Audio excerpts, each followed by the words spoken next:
انا الشيف اسلام عبد الناصر. هنعمل حواوشي ان شاء الله بطريقه جديده. يعني هي حواوشي، احنا بعد ما بنسوي الحواوشي وبنحشيه بنحطه في رغيف فاضي. ونديله سلطه، ونديله بطاطس بومفريت، وبياخد جبنه موتزاريلا، وبياخد سلطه طحينه. يعني بياخد كل حاجه من جوه الرغيف. اول واحد تعمل الافتكاسه. الحمد لله. هتبل الحواوشي دلوقتي. ده اللحمه المفرومه بالسمين والبصل والفلفل والتوابل بتاعتي. قول لي اللحمه المفرومه بتختلف عن اللحمه البلدي، واللحمه المفرومه دي مستورده انواع. ايوه طبعا المستورده انواع.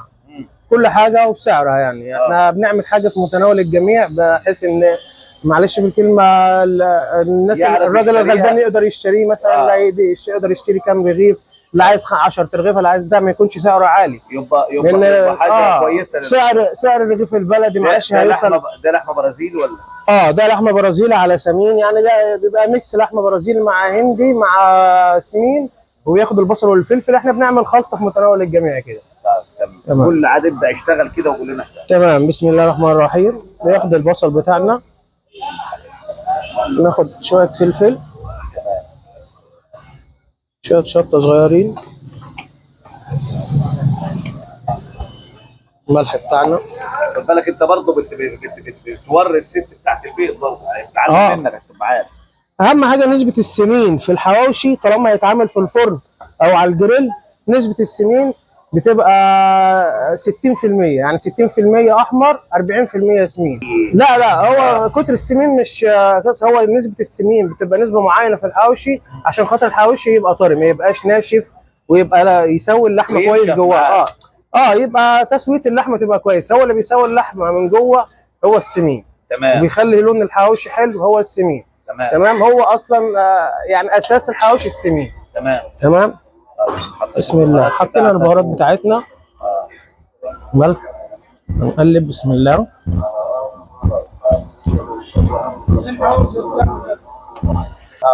انا اللحمه بتاعتي تمام كده، جاهزه زي الفل. الجو بس.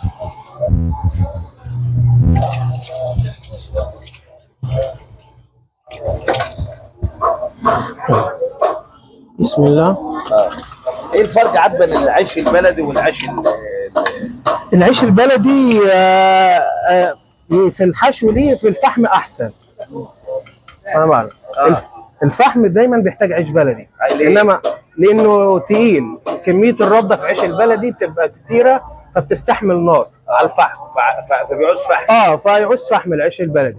وفي نفس الوقت العيش البلدي ما بياخدش حشو كتير يعني. تمام. انما احنا عايزين رغيف سياحي، يبقى اللقمه بتاعته خفيفه عشان خاطر طعم الايه العجينه بتاعتنا تبان في الحواوشي. تمام. بسم الله. ادي رغيف الحواوشي بتاعنا. بس كده هنخش على مرحله التسويه. هننزل على الجريل حواوشي اهو. تبدا عاد بالجريل كل واحد. بسم الله.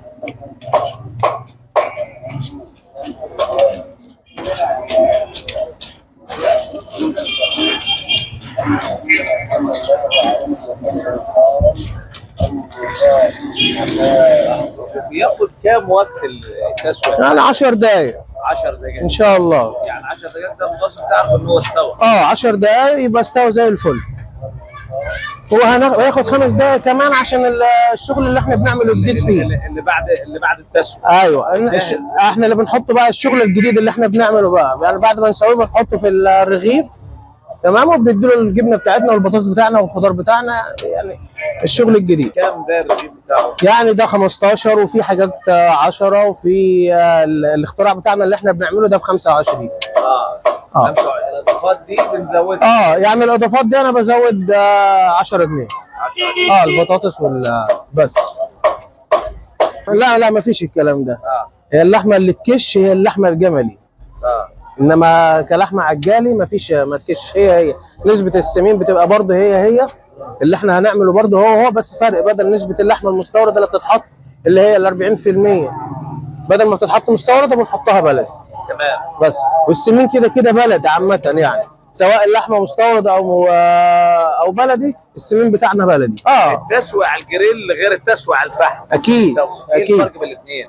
انت شغال على الجريل اهو بتتكلم تمام. الجريل بيحتاج كميه السمين اللي انا قلت عليها عشان خاطر ايه يخلي الرغيف طري. الفحم زي ما يكون بص حضرتك، بص الرغيف بيعمل ايه، السمين بينزل بيخلي الرغيف